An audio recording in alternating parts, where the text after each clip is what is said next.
नाज़रीन अस्सलाम वालेकुम। सियासत टीवी में आप सबका इस्तकबाल है। मैं हूं माजिद खान और आप देख रहे हैं कौमी खबरनामा। सबसे पहले देखते हैं सुर्खियां। वक्फ तरमीमी बिल के खिलाफ जंतर मंतर पर मुस्लिम पर्सनल लॉ बोर्ड का जबरदस्त एहतजाज, हजारों अफराद की शिरकत।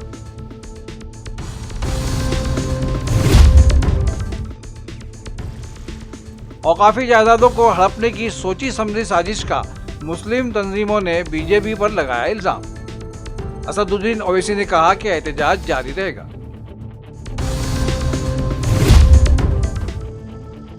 हिंदू तंजीमों ने एक बार फिर मकबरा खोदने का दिया इंतबाह। औरंगजेब आलमगीर के मकबरे पर सिक्योरिटी बढ़ा दी गई और सख्त चौकसी।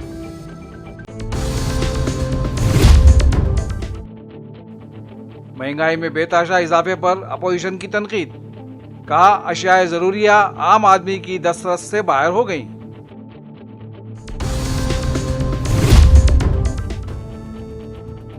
दवाखानों में गैर जरूरी सर्जरियों का मसला ऐवान बाला में उठाया गया।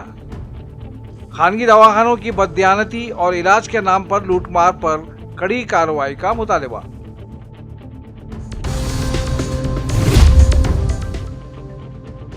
और कश्मीर के कुपवाड़ा में जबरदस्त तसादुम, फायरिंग के तबादले में एक मिलिटेंट हलाक।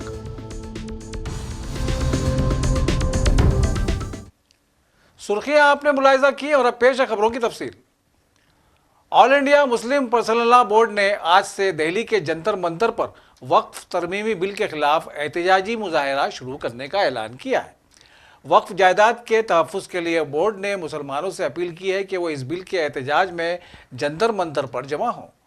All India Muslim personal law board ने कहा है कि वक्फ तरमीमी बिल औकाफ को हड़पने की एक सोची समझी साजिश है जिसे किसी भी तौर पर कबूल नहीं किया जाएगा। मिल्लत इस्लामिया वक्फ तरमीमी बिल को खारिज करती है।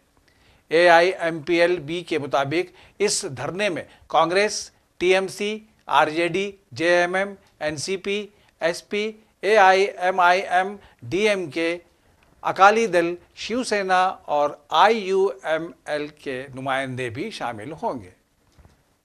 ये केवल सियासी तौर से विरोध हो रहा है। अभी तो एक्ट भी नहीं आया। हमने अपनी रिपोर्ट 428 पेज की दी है। उसके आधार पे सरकार उसको अप्रूव करके सरकार उस पर अमेंडेड जो 44 संशोधन पहले थे, अब उसको जो हमने हमारी रिपोर्ट पे हमने 14 अमेंडमेंट्स किया, उसके आधार पे एक अमेंडेड बिल आएगा। उस बिल को पास होने के बाद इनको कोई बात कहनी चाहिए। इसका मतलब है कि बिल अभी आया भी नहीं, कानून बना भी नहीं। किस सवाल पे आज जंतर मंतर पे all India Muslim personal law board हो, जमायत उलमा हिंद हो या ओवैसी की पार्टी AIMM हो या विपक्ष की पार्टियों को नेताओं को बुलाया जा रहा है। ये केवल सियासी तकरार है। लोगों के मन में गुमराह किया जा रहा है। सरकार के प्रति केवल एक विरोध करने के लिए कहा जा रहा है। अन्यथा ये कानून जो सरकार लेकर के आई थी और JPC को सुपुर्द हुआ था, वो एक बेहतरी के लिए। लोग कह रहे हैं जंतर मंतर में बैठ के साहब हमारे अख्तियार DM को दे दिया जाएगा। कहीं नहीं DM को। अगर कोई डिस्प्यूट होगा वक्फ की प्रॉपर्टी के साथ और किसी का चाहे किसी सरकार के साथ या किसी और के साथ, अब DM को अधिकार नहीं होगा। DM से ऊपर चाहे कोई राज्य सरकार का सेक्रेटरी होगा, कमिश्नर होगा। और यहां तक कि ट्रिब्यूनल में अगर कोई एग्रीव्ड है तो उसको हाई कोर्ट, सुप्रीम कोर्ट जाने का उसको अवसर मिलेगा। और बेहतर कानून बनाया जा रहा है। इसके बाद भी मुझे तो आश्चर्य है कि किसी एक सवाल को तो बता दें कि इस हमारी रिपोर्ट में उनके हितों पे कुठाराघात होगा या हमने ऐसा कोई प्राविधान किया है जिस पे वो सवाल उठा करके देश को गुमराह कर रहे हैं कि साहब मस्जिद और खानका, कब्रिस्तान ये चली जाएंगी। ये केवल देश को झूठ। याद रहे कि मरकजी हुकूमत हर हाल में वक्फ तरमीमी बिल को पास कराना चाहती है। हाल ही में वजीर पार्लिमानी उमूर किरेन रिजिजू ने कहा था कि हुकूमत वक्फ तरमीमी बिल को जल्द पास कराना चाहती है क्योंकि इससे मुस्लिम तबके के कई मामले सुलझ जाएंगे। पार्लियामेंट की ज्वाइंट कमेटी ने अपोजिशन के शदीद एहतजाज के दरमियान इस बिल पर अपनी रिपोर्ट लोकसभा में पेश की थी। इस तरह हुकूमत के लिए वक्फ तरमीमी बिल को जल्द पास कराना तरजीहात में शामिल है। जगदम्बिका पाल ने इस एहतजाज पर रद्द अमल जाहिर किया। हमारी बहुत सख्त नाराज़गी है इस पर और हम मोदी सरकार से इस पर बहुत ज़्यादा नाराज़ हैं क्योंकि ये जो संपत्ति है, ये संपत्ति जो है ये मुसलमानों की संपत्ति है और मुसलमान इसे किसी हद तक भी बर्दाश्त नहीं करेगा कि ये जो है संशोधन लाया जाए। ये वक्फी ज़मीन है और ये ज़मीन अल्लाह के लिए हमने कुर्बान कर दी है। मुसलमानों की ज़मीन है, इस पे मुसलमानों का अधिकार है। ये हमारा मजहबी मसला है। इसके अंदर अगर कोई इस तरह की दखल अंदाजी होगी तो बर्दाश्त नहीं की जाएगी। जब तक ये बिल जो है वापस नहीं ले जाएगा, जो इन्होंने कानून बनाया है, तो हम यहाँ से नहीं जाएंगे। ये जो बिल पास किया है इसे रद्द करवाना है। हाँ जी। क्या कुछ कमियां लग रही है इस बिल में आपको? बस ये जो ज़मीन है हमारी है, ये हमने इन ज़मीनों पे कोई वो नहीं चाहिए हमें कार्रवाई। मजलिस इत्तेहाद मुस्लिमीन के सरबराह असदुद्दीन ओवैसी भी इस एहतजाज में शामिल हो गए। उन्होंने इस मौके पर कहा कि हुकूमत तरमीमात के जरिए औकाफी मामलात में मुदाखलत की कोशिश कर रही है और इसे हरगिज़ बर्दाश्त नहीं किया जाएगा। ये बिल वक्फ की जायदाद को बचाने के लिए, एनक्रोचर्स को निकालने के लिए नहीं, ना उसकी इनकम को बढ़ाने के लिए, बल्कि वक्फ की जायदादों को ख़त्म करने के लिए मुसलमानों से उनकी मस्जिदें, दरगाहें, खानखाहें, कब्रस्तान को छीनने के लिए इस तरह का प्रोविजन उसमें रखा गया है। इनकी नीयत खराब है और ये चाहते हैं कि देश में और दूरियां बढ़े दो बड़े समुदायों में। हमारा काम विरोध करना है क्योंकि ये अनकॉन्स्टिट्यूशनल है। ये बिल वक्फ की जायदाद को बचाने के लिए, एनक्रोचर्स को निकालने के लिए नहीं, ना उसकी इनकम को बढ़ाने के लिए, बल्कि वक्फ की जायदादों को ख़त्म करने के लिए मुसलमानों से उनकी मस्जिदें, दरगाहें, खानखाहें, कब्रस्तान को छीनने के लिए इस तरह का प्रोविजन उसमें रखा गया है। तो इनकी नीयत खराब है और ये चाहते हैं कि देश में और दूरियां बढ़े दो बड़े समुदायों में। तो इसका विरोध, क्योंकि संख्या बल तो है बीजेपी। अरे हाँ, देखिए, हम तो ये कह रहे हैं कि हम विरोध करेंगे। अगर चंद्रबाबू नायडू, पासवान साहब और नीतीश कुमार और हमारे अजीत सिंह साहब के बेटे अगर इसका तायीद करेंगे तो इनको जनता जिंदगी भर याद रखेगी। बिहार में ले जाएंगे इस मुद्दे को नीतीश कुमार के खिलाफ ये देखते हुए, क्या बिहार में आप ले जाएंगे इस मुद्दे को? ये तो देश में जाएगा मुद्दा, सिर्फ बिहार के नहीं, देश में जाएगा। बिहार खाने पीने की अशिया, दीगर तैयार शुदा अशिया, गैर खुराकी अशिया और कपड़ों की कीमतों में इजाफे की वजह से इस साल फरवरी में मुल्क का होल सेल कीमत इंडेक्स WPI पर मुबनी अफरात-ए-ज़र जनवरी के पिछले महीने इजाफे के साथ 2.38% तक पहुँच गया। वजारत तिजारत और सनत के मुताबिक फरवरी में सालाना होल सेल कीमत अशारिया की बुनियाद पर महंगाई की शरह 2.5% आर्जी रिकॉर्ड की गई, जो फरवरी 2024 के मुकाबले में ज़्यादा है। इस इजाफे की बड़ी वजह खाने पीने की अशिया, दीगर तैयार शुदा अशिया, नॉन फूड आइटम्स और कपड़ों की कीमतों में इजाफा है। खानगी दवाखानों में गैर ज़रूरी टेस्टों और गैर ज़रूरी सर्जरियों का मामला पीर को ऐवान बाला यानी राज्यसभा में उठाया गया और इस पर काबू पाने का मुतालबा किया गया। बीजेपी के एरनन गुडाडी ने ऐवान में चेयरमैन की इजाज़त से उठाए गए मामले के तहत कहा कि मरीजों के गैर ज़रूरी टेस्ट किए जा रहे हैं और खानगी दवाखानों में गैर ज़रूरी सर्जरी की जा रही है। उन्होंने कहा कि खानगी दवाखानों में डॉक्टरों की तनख्वाहों को दवाखानों के कारोबार से जोड़ा जा रहा है, जिसकी वजह से डॉक्टर्स ज़्यादा से ज़्यादा टेस्ट और सर्जरी पर जोर दे रहे हैं। उन्होंने कहा कि खानगी दवाखानों में गैर तरबियत याफ्ता डॉक्टरों को तैनात किया जा रहा है। मिस्टर गुडाडी ने कहा कि हेल्थ इंश्योरेंस की वजह से खानगी दवाखानों में मरीजों का इस्तेसाल किया जा रहा है, मरीजों की जाली सर्जरी की जा रही है और दावे किए जा रहे हैं। उन्होंने कहा कि ऐसे डॉक्टरों और खानगी दवाखानों को सज़ा दी जाए और हेल्थ इंश्योरेंस स्कीमों में होने वाली बददियानती को रोकने के लिए सख्त इक़दामात किए जाएं। राज्यसभा में आज चेयरमैन जगदीप धनखड़ की सेहतमंद, खुश और लंबी ज़िंदगी के लिए नेक ख्वाहिशात का इजहार किया गया। कायद ऐवान जगत प्रकाश नड्डा ने आज सुबह मिस्टर धनखड़ को ऐवान की सदारत करने पर खुशी का इजहार किया और उनकी सेहतमंद और लंबी उम्र की ख्वाहिश जाहिर की। उन्होंने कहा कि वो सेहतयाब होने के बाद पहली बार ऐवान में आए हैं। कायद अपोजिशन मल्लिकार्जुन खड़गे ने भी उन्हें होली की मुबारकबाद दी और सेहत व आफियत के लिए नेक तमन्नाओं का इजहार किया। सभापति जी, सबसे पहले तो मैं अपनी ओर से और सारे हाउस की तरफ से आपको होली की हार्दिक शुभकामनाएं देता हूं। आप स्वास्थ्य लाभ लेकर आज पहली बार सदन में आए हैं। मैं सदन की ओर से आपको, सबकी ओर से आपको स्वास्थ्य लाभ के लिए और सकुशल आपने फिर से अपना कार्यभार संभाला है, इसके लिए आपको बहुत बहुत शुभकामनाएं और बधाई देता हूं। और सबकी ओर से, सभी हाउस के सदस्यों की ओर से आपका स्वास्थ्य जीवन रहे और लंबा जीवन और मंगलमय रहे, ये कामना करते हुए आपको पुनः हार्दिक अभिनंदन करता हूं। प्लीज सर, आपको एक तो होली की बधाई, और जैसा कि नड्डा साहब ने कहा कि सभी के ओर से हम आपको ये चाहते हैं कि लंबी आयु आपकी रहे और हंसते हमारे साथ आप रहे। लेकिन आज आपको थोड़ा रेस्ट भी लेना है, क्योंकि कम से कम मैं तो सोचा कि अभी 2-4-6 दिन तो नहीं आएंगे, लेकिन आपका उत्साह और आपका एंथुसियाज्म देखने के बाद मुझे ऐसा लग रहा है कि ये आपकी जो काम करने का तरीका है या जो अपने कर्तव्य निभाने का आपका जो तरीका है, ये बहुत ही लगन से आप कर रहे हैं। इसलिए आपको मैं फिर एक दिवाली की मुबारक देते हुए, लंबी आयु हम अपेक्षा करते हुए मैं आपको धन्यवाद देता हूं। ऑनरेबल मेंबर्स, लोकसभा में वजारत रेलवे के ग्रांट के मुतालिबात पर बहस के दौरान आज अपोजिशन ने ट्रेनों में भीड़ को कम करने और मुसाफिरों की हिफाजत को यकीनी बनाने के लिए मुनासिब इक़दाम करने का मुतालबा किया। कांग्रेस की वर्षा गायकवाड़ ने यह कहते हुए बहस का आगाज़ किया कि मुसाफिरों को जानवरों की तरह ट्रेनों में सफ़र करने पर मजबूर किया जाता है। ट्रेनों और स्टेशनों पर खातिर खा हिफाजती इक़दाम नहीं हैं।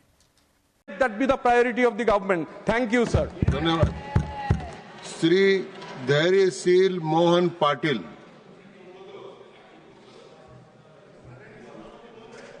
Five minutes. आदरणीय सभापति महोदय,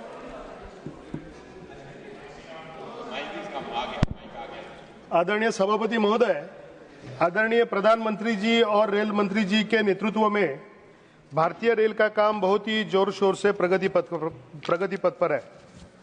अध्यक्ष महोदय, सभापति महोदय, मैं महाराष्ट्र राज्य से आता हूं, कोंकण क्षेत्र से आता हूं। कठिन भौगोलिकता वाला परिसर है अध्यक्ष महोदय।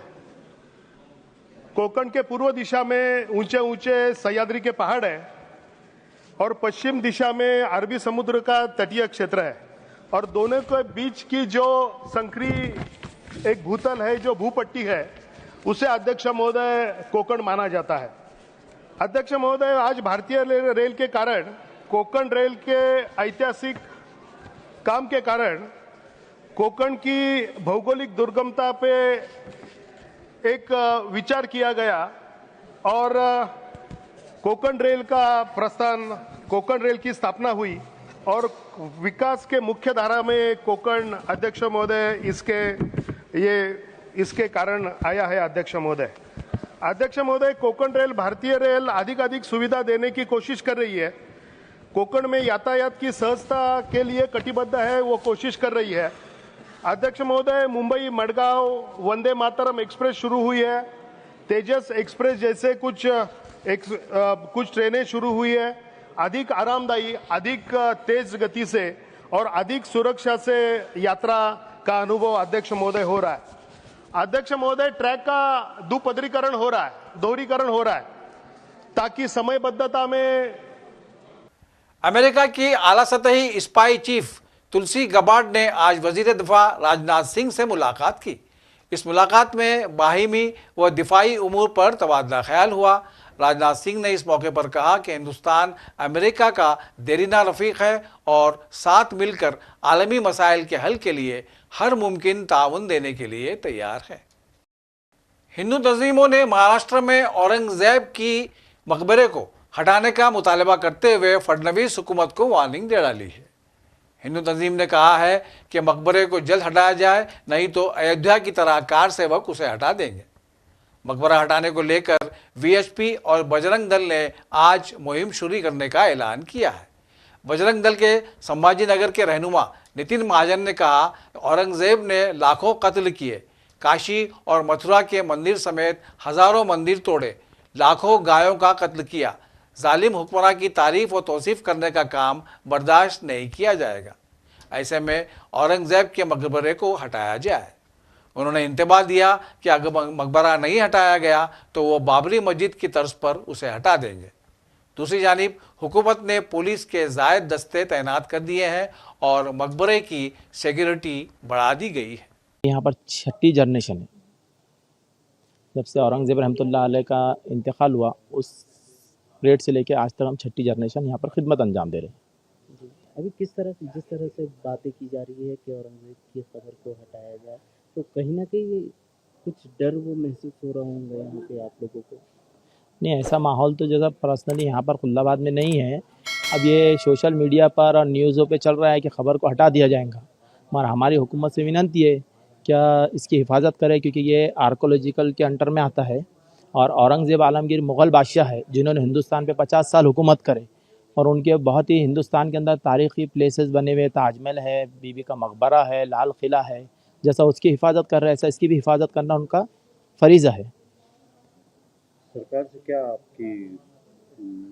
क्या माहौल है यहाँ सरकार का, हिंदू मुस्लिम में भी, और सरकार से क्या कहेंगे आप? यहाँ पर तो खुल्लाबाद के अंदर तो हिंदू मुस्लिम सब मिलजुल कर रहते हैं। वो हमारे त्यौहार में आते हैं, हम उनके त्यौहार में जाते हैं। यहाँ पर ऐसा कोई माहौल नहीं है खुल्लाबाद के अंदर। खुल्लाबाद में पूरा अमन शांति माहौल है। आज यहाँ पर जो औरंगजेब की कलंकित कब्र इस महाराष्ट्र के पावन धरती पे है, बजरंग दल विश्व हिंदू परिषद ने ठाना है वो कब्र हटाना है। आज हम आंदोलन कर रहे हैं। महाराष्ट्र सरकार को भी हम निवेदन दे रहे हैं कि वो जल्द से जल्द वो कब्र हटाए, अन्यथा जैसे कार सेवा बाबर के समय हमने की थी वो कलंकित ढांचा हटाया, वैसे महाराष्ट्र में कार सेवा होगी और ये भी कलंकित। जस्टिस जोया माल्या बागची ने पीर को सुप्रीम कोर्ट के जज के तौर पर हलफ लिया। सुप्रीम कोर्ट के चीफ जस्टिस संजीव खन्ना ने दीगर तमाम जजों की मौजूदगी में उन्हें हलफ दिलाया। सुप्रीम कोर्ट के अहाते में मुनाकिदा तकरीब हलफ बर्दारी में दीगर जजेस के अलावा दीगर मुअज़्ज़िज़ीन भी मौजूद थे। जस्टिस बागची की हलफ बर्दारी के साथ ही अदालत उज़्मा में जजों की तादाद 34 के मुकाबले में 33 हो गई है। जस्टिस बागची 2 अक्टूबर 2031 को रिटायर हो जाएंगे। इससे पहले वो मई में चीफ जस्टिस ऑफ इंडिया बन सकते हैं। जस्टिस खन्ना की सरबराही में और जस्टिस भूषण आर गोई, जस्टिस सूर्यकांत, जस्टिस अभय एस ओका और जस्टिस विक्रम नाथ पर मुश्तमिल कॉलेजियम ने 6 मार्च को जस्टिस बागची को सुप्रीम कोर्ट के जज के तौर पर तरक्की देने की सिफारिश की थी। शुमाली कश्मीर के जिला कुपवाड़ा के जंगल के इलाके में सिक्योरिटी फोर्सेस और मिलिटेंट्स के दरमियान जारी इनकाउंटर में एक नामालूम मिलिटेंट हलाक हुआ है। इस जंगल के इलाके में सिक्योरिटी फोर्सेस और मिलिटेंट्स के दरमियान आज सुबह एक तलाशी ऑपरेशन के दौरान इनकाउंटर शुरू हुआ। कश्मीर जोन पुलिस ने एक्स पर एक पोस्ट के जरिए जानकारी फराहम करते हुए कहा कि हिंदवाड़ा के इलाके में इनकाउंटर शुरू हुआ है। उन्होंने कहा कि पुलिस और सिक्योरिटी फोर्सेस काम पर लगे हुए हैं। सरकारी ज़राए ने बताया कि इस इनकाउंटर में एक नामालूम मिलिटेंट मारा गया। ताहम पुलिस की तरफ से इसकी फिलवक्त तस्दीक नहीं हुई है। कबल ज़राए ने बताया कि मिलिटेंट्स के छुपने की इत्तला मौसूल होने पर सिक्योरिटी फोर्सेस ने इलाके को मुहासरे में लेकर तलाशी ऑपरेशन शुरू कर दिया। उन्होंने कहा कि जो ही तलाशी ऑपरेशन शुरू हुआ, वहाँ की टीम वहाँ पहुँची तो वहाँ छुपे मिलिटेंट्स ने उन पर फायरिंग शुरू कर दी, जिसके नतीजे में दोनों तरफ के दरमियान तसादुम छिड़ गया। हुकूमत ने श्रीनगर के बादामवाड़ी गार्डन में पहली बार लेवेंडर प्लांटेशन मुहिम शुरू की है। इसका मकसद इस हेरिटेज साइट में एक मुनफरिद थीम गार्डन कायम करना है। महकमा फ्लोरिकल्चर कश्मीर का ये इक़दाम बाग की कोशिश को बढ़ाते हुए और साल भर सयाहों को राग़िब करने की एक वसी कोशिश का हिस्सा है। महकमे ने बादामवाड़ी गार्डन में बड़े पैमाने पर पौधे लगाने की मुहिम शुरू की है, जिसे मुकामी तौर पर बादाम वीर के नाम से जाना जाता है। सीनियर हुक्काम की निगरानी में फ्लोरिकल्चर डिपार्टमेंट ने बाग के गैर इस्तेमाल शुदा हिस्सों को तब्दील करते हुए 5000 लेवेंडर के पौधे लगाने का आगाज़ किया है। लेवेंडर की काश्त से मावाशी फ़वाइद भी हासिल होते हैं। ये पौधा गिरां कदर है और तिजारती सलाहियत रखता है। ये रोज़गार और कारोबार के मौके फराहम करता है। हालिया बरसों में खित्ते के तरक्की पसंद किसानों ने उम्मीद अफजा नतायज के साथ लेवेंडर की काश्तकारी की तरफ कदम बढ़ाया है। हमने आज यहाँ पे ये ड्राइव शुरू की हुई है, ये लेवेंडर की। ये भी एक थीम गार्डन बनेगा। इसका एरिया अभी तक जो हम कवर कर रहे हैं बादमवारी में है। एक एरिया था जो अनअटेंडेड था, उसका 100 कनाल के, और हमारा ये आगे जाके ये जो फेंसिंग है उसके बियॉन्ड जो है 50-60 कनाल है, उसको भी कवर कर रहे हैं हम इसमें। और अच्छी एक नई लुक देखने को मिली। हाँ, की गार्डन है, ये तो आलमंड के लिए माना जाता है, लेकिन साथ में इसकी एक अलग जो एडजस्टमेंट होगी, अलग अट्रैक्शन होगी। आलमंड के साथ देखिए, आलमंड का सीजन है आपका अप्रैल में या एंडिंग मार्च या अप्रैल में। अभी देख रहे होंगे आपकी फ्लावरिंग हो रही है यहाँ पे। इसको एक्सटेंड करते हुए जब ये मई में ये आ जाएगा, तो ये जो हमारा टूरिस्ट है, ये जो अप्रैल में यहाँ आता था, अब इसका टूरिस्ट ये सीज़न जो हमने इस बाग का एक्सटेंड कर दिया, तो ये मई और जून के महीने में भी आके लुत्फ़अंदोज़ हो सकता है लेवेंडर की। और इस वक्त तक हमने अभी तक यहाँ पे 12,000 के करीब प्लांटेशन की हुई है। हमारा आइडिया है 30,000 के करीब, लेकिन फर्स्ट जो इसमें ट्रेंच में हम 20,000 के करीब करेंगे। जब हम जो फेंसिंग के बाहर वाला एरिया 50 कनाल है, 60 कनाल है, उसको भी हम अगर इंक्लूड करेंगे तो ये क्या बोलते हैं 30,000 के करीब चला जाएगा। तो ये सारा जितना भी ड्राइव है लेवेंडर्स की, ये सिर्फ यहाँ बादामवारी नहीं, बादामवारी में भी है। हमारा एक और एरिया है, जैसे ट्यूलिप गार्डन में सकूरा भी है, और उसके साथ बोटेनिकल गार्डन में आपका क्राइसेंथेमम। उसके पीछे वाला एरिया जो है वो अभी अनअटेंडेड है, खाली है, उसको हम ठीक कर रहे हैं। और वहाँ भी 200-250 कनाल के करीब हमारा आइडिया है कि हम इसको करें। एक चीज़ में ये भी है जो कि यहाँ लेबर जो है, चाहे वो डेलीवेजर्स हो या बाकी हो, जब इस तरह के प्रोजेक्ट्स होते, इस तरह की डेवलपमेंटल एक्टिविटीज़ होती है, एक रोज़गार का भी वसीला बन जाता है। हमारे पास लेबर का कोई उतना वो नहीं है, कमी नहीं है। हमारे पास 800 के करीब कैजुअल लेबर्स भी हैं, और फिर हमारे 1100 के करीब हमारे अपने गार्डनर्स भी हैं। लेकिन हम ये एक इसलिए कर रहे हैं क्योंकि प्राइवेट सेक्टर में लोगों को एक इंस्पिरेशन मिले कि ये काम करें, और इसमें ऑब्वियसली जब वो ये काम करेंगे तो रोज़गार तो बढ़ेगा ही। और आखिर में सुर्खियों पर एक और नज़र। वक्फ तरमीमी बिल के खिलाफ जंतर मंतर पर मुस्लिम पर्सनल लॉ बोर्ड का जबरदस्त एहतजाज, हजारों अफराद की शिरकत।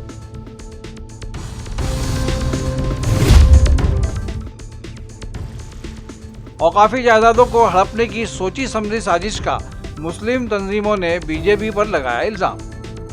असदुद्दीन ओवैसी ने कहा कि एहतजाज जारी रहेगा।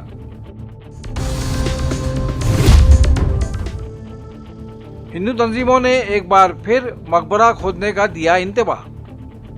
औरंगजेब आलमगीर के मकबरे पर सिक्योरिटी बढ़ा दी गई और सख्त चौकसी।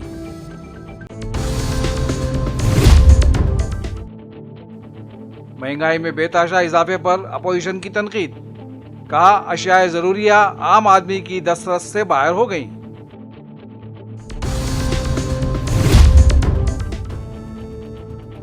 दवाखानों में गैर जरूरी सर्जरियों का मसला ऐवान बाला में उठाया गया। खानगी दवाखानों की बददियानती और इलाज के नाम पर लूटमार पर कड़ी कार्रवाई का मुतालबा।